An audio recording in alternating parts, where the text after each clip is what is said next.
انہوں نے پوچھا حضرت کیا ہو؟ انہوں نے کہا جو ایک مدینے کے مزدور کا وظیفہ ہے نا روز کا وہ میرا ہوگا. وہ بھی مزدور ہے، اب میں بھی مزدور. ایک دن کھانے پہ بیٹھے تو بی بی نے ایک پیالے میں حلوہ بنایا ہوا تھا، وہ پیش کیا.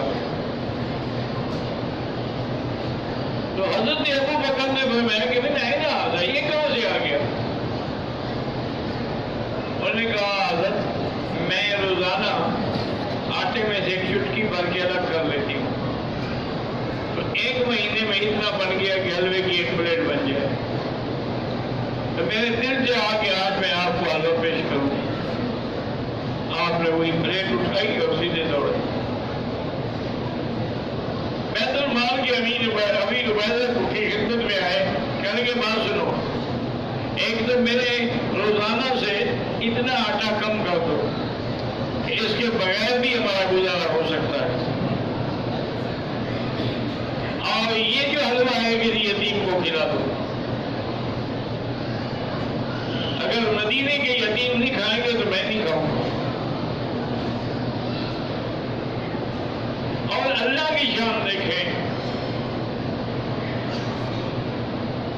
حضور کی وفات کے بعد اور حضرت ابو بکر کی خلافت کے بعد بڑے امتحان آ گئے. ایک تو یمامہ میں مسیلمہ بن الکذاب نے دعویٰ کیا ہوا تھا نبوت کا. ایک جزیرے میں سجاح نامی عورت تھی جو نے کہا میں بھی نبی ہوں. اسی طرح ایک علاقے کے میں طلحہ اسدی نے بھی کہا میں نبی ہوں. کئی نبی کھڑے ہو گئے.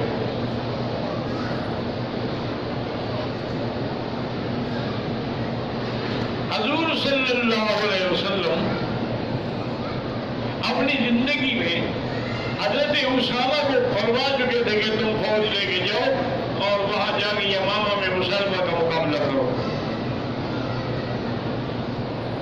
کیونکہ حضور بیمار ہو گئے تو اسامہ رک گئے تھے.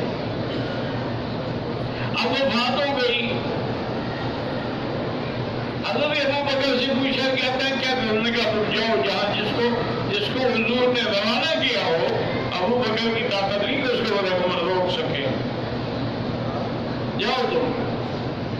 حضرت عمر نے کہا ابو بکر کیا کرے گا؟ حالات اتنے خراب ہیں اور اتنا بڑا لشکر آپ جو ہے ملک سے باہر بھیج رہے ہیں.